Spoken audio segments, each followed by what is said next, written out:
What a glorious day to go ride a Harley Davidson. But how far would you go to go and buy one? Let's get into it. RevelatorAlf. Hello, welcome to RevelatorAlf. I hope you're all well. So this video is all about lots of comments and lots of emails that I get from people ever since I've been doing the Harley Davidson stuff when I first bought the Sport Glide.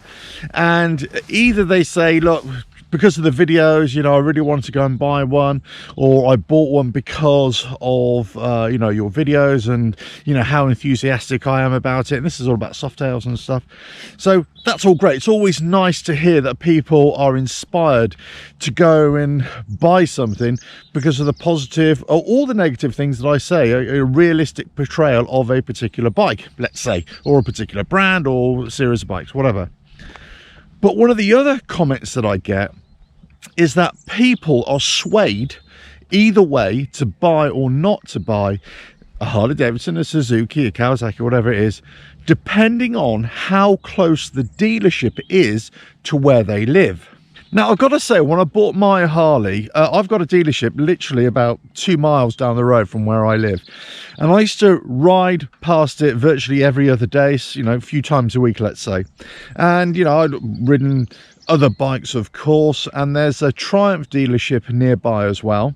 And when I bought the bike previous to this, which was a Triumph, I was in between the two dealerships, either the Triumph or the Harley. And this is pre-M8 Softails, by the way.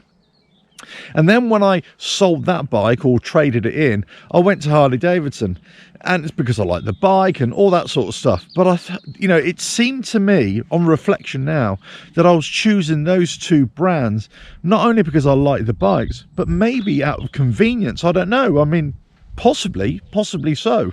Now, if I've bought a used bike in the past, I've got to say I have no concept, no even consideration of where the local dealership is, because I'm buying a used bike, and most of the time I'm either going to go to any motorcycle spares outlet, let's say, or I'm going to try and do a search online to get spares for it, just like in that Riehu build, which I just did as well. That Riehu Marathon 125 project build. All the videos are on the channel and in the playlist if you're interested. But I would just, you know, go into parts suppliers, do online searches, that kind of thing. So I suppose that's what we all do. We don't necessarily go to a dealership, do we, to get our parts. However, if you're buying a new bike, then you do tend to go to, obviously, to a dealership, of course, or you buy it online, let's say. In some cases, some motorcycles can be bought online. But you do tend to go to that dealership. Now, what determines whether you buy a bike or not? Is it distance? Do you think, well, do you know what, I'm going to buy a new bike, I'm going to have it for 2 or 3 years as in under a finance agreement, it's going to be serviced by the dealership. I don't want to be riding 100 miles, 200 miles, let's say, just to take it to a dealership to have it serviced. I just want something that's near me. And maybe that's what we all do. Maybe that's what we buy things out of convenience, don't we? We look at something like a Harley Davidson and think, well, actually, it's only a couple of miles down the road. I'll go look at that. The other thing, I suppose, having a dealership nearby, whichever brand it is, not necessarily Harley Davidson, of course, but no matter what dealership it is, if it's nearby, then you're more likely to pop in and have a little nose around and see what's on offer. And maybe that local custom that dealerships have got, that's their best base, that's their best potential customer base as well.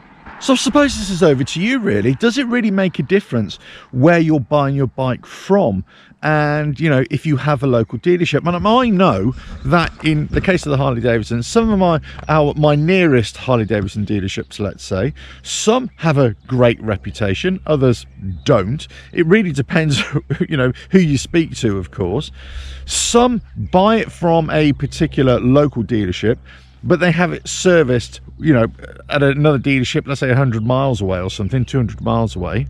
So it really depends. I suppose it depends what your buying experience is and also the kind of customer service that you get thereafter. But I wonder if people are put off buying, let's say, Harley Davidson because they just don't have one nearby to them. I've got to say, hand on heart, if I'm considering another bike, a new bike, this is a brand new bike, and let's say I'm going to play the game and I'm going to have it serviced at the dealership to maintain that warranty and all that kind of stuff, whether that's a myth or reality or not, I suppose I do look at what's nearest to me. And I suppose, yes, I've kind of been put off, or not put off, but I just couldn't be bothered to, you know, go that extra mileage just to go to another dealership of another brand just to see if I'd be interested in one of those bikes. I suppose I have been like that in the past. Take Indian, for example. Indian motorcycles here in the UK, the nearest one is about an hour away from where I live. You know, and I kind of think, well, I really want to go and see those Indians. But then I think, do you know what? I'm not going to make a special journey just to go and see the dealership. So then I think to myself, do you know what I'll do? I'll go to the dealership when I'm passing by, because I kind of go that way quite a lot. But every time I go in that general direction, I'm on my way to do other things. So I kind of put it off all the time. Now, I have been in contact with them, I've got to say, and I keep on meaning to go down there, but it just seems a bit of a trial to go and do it, if you know what I mean. Now, it could be that maybe I'm not overly interested, you know, in changing my Sport Glide for, you know, another Harley, let's say, or any other brand, or even an Indian, although I do like Indians. But let's know your thoughts on this. You know, does the distance of the local dealership or the nearest dealership, does that make a difference to you when buying a new bike or even a used bike? Where do you necessarily buy your bikes from? And is it a case that, you know, it doesn't really make a difference? If you want that bike, you're going to do the mileage to go and pick it up. There definitely is an issue if you're buying your bike from a dealership, you know, a couple of hours away, 2 or 3 hours away, let's say, then you have to have it serviced, or there's a problem with the bike and you need to get it back to the dealership. Obviously this means extra costs. You know, you might have to put it on a trailer or rent a van or something like that. So yes, there are issues, but are they big issues that really can't be overcome? For some people, no, it's not an issue. For other people, it would be. Anyway, I thought I'd bring this up because I did notice that possibly my buying habits or my engagement with dealerships is kind of based upon how near they are to me as well. And maybe that is the thing. You know, I'm more likely to go to one that's nearby just to have a little mooch around rather than having to travel 2 or 3 hours, you know, just to go and visit a dealership of any brand, regardless of whether it's Harley Davidson or Honda or Suzuki or whatever it is. But let us know your thoughts. Is it a factor for you? Don't forget to subscribe, hit that bell, like and share. Check out the website RevelatorAlf.com. Ta-da!